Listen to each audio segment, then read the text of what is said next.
What do you see 10, 20, 30 years for Saudi Arabia? I will give you an example. If you look to the late 70s, Saudi Arabia GDP is bigger than South Korea. And now South Korea, I think it's the 10th or 11th largest GDP in the world.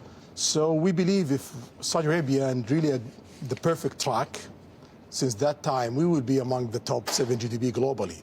I'm trying to get Saudi Arabia back on the right track.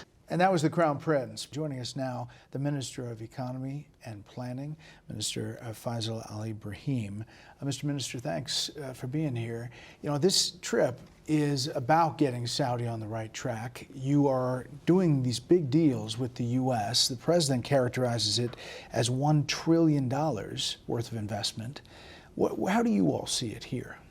So, as you know, Brett, and it's a great pleasure, of course, to be here with you again. As you know, the kingdom's, embarked upon a journey to unlock its potential with Vision 2030.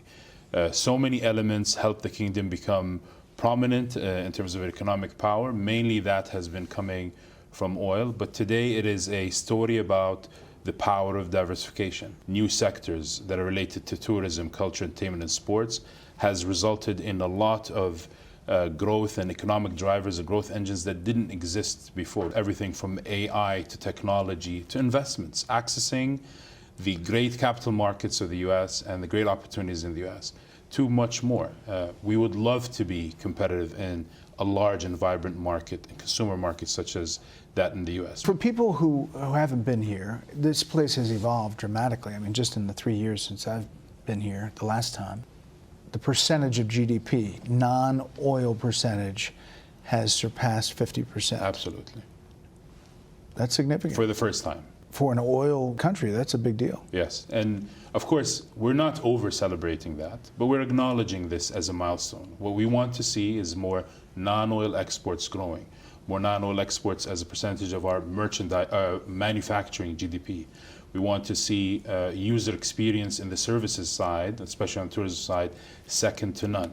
Still have a lot of work to do. So when I talked to you back on my last trip, here's what you said. Vision 2030 is about unlocking potential. It's designed to address our long-term economic challenges and risks through 3 things: diversifying the economy, empowering the youth of the kingdom, and building institutions that can help carry this beyond 2030. This is only an asset that we need to leverage, and it's about connecting energy, connecting data, connecting goods and services, connecting people, all for the betterment of the world at large. To that goal, how important was this trip? Today we saw from both speeches, from His Royal Highness Crown Prince Mohammed bin Salman and from President Donald Trump, that there's a lot of common values or a lot of common approaches to addressing global challenges. We heard both leaders talk about peace and prosperity. We heard both leaders talk about dialogue, and we've seen what dialogue has led to in terms of the US and UK deal, US and China deal, and what the Saudi has led also through dialogue in the region to bring more stability.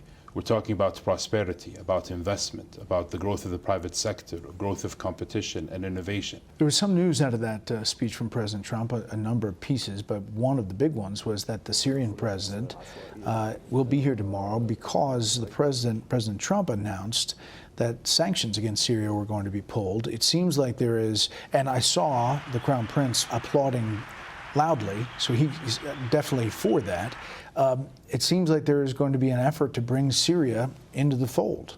Is that what you see? What we see is the need in a country such as Syria for institutional capabilities to do the right thing.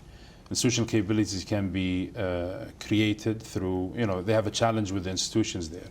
The kingdom has stepped in, and other countries in the region, to support Syria financially to go into some of the multilateral platforms. But something as strong and meaningful and material as lifting sanctions could help a country such as Syria to invest more capital in building the institutions they need to be a more stable country, but also bring more stability to the region and be a force for good. You've been around these two leaders. They seem to have a great relationship. From what I see is that there is a very strong partnership. I feel that the friendship is strong and it's built on mutual respect. They come from different generations. He's 39, he's 78, but they seem to get along. The Crown Prince, from my interaction with him last time, is nonstop. It's like a beehive of action for you ministers especially. I see common values between both leaders, regardless of age and background, and I think that's one of the things that really brings this mutual respect into the public eye. If you were to look into the crystal ball and see where Saudi Arabia is, 5, 10, 20 years, what does it look like? Right now, there's a lot of cranes on the horizon, as we notice. So we want more sources of growth, and we want more channels for that flow to come into the economy. We want a private sector that's dynamic. We're a young population, but in about 20, 25, 30 years, we'll start the aging process. What we should look like at that stage is a government and a private sector and a third sector and academia that is leveraging fully generative AI and other technological tools towards productivity, but also that has created jobs for a lot of Saudis and has been able to, in the process, attract a lot of talent to come to Saudi to make Saudi Arabia their home. Last thing, I've done a lot of stories about the evolution. What do you tell somebody who may still be skeptical about the kingdom? Saudi Arabia is a long-term, reliable partner. If you ask anyone who has dealt with the kingdom, government, people, anyone who's visited here, you've visited here a few times already, you can feel that. You can see that this is a society that is strong, led by His Majesty King Salman, His Royal Highness Crown Prince Mohammed Salman.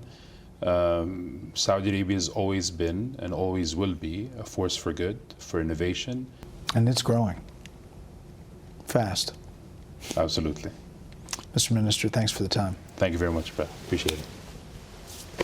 Hey, Sean Hannity here. Hey, click here to subscribe to Fox News YouTube page and catch our hottest interviews and most compelling analysis. You will not get it anywhere else.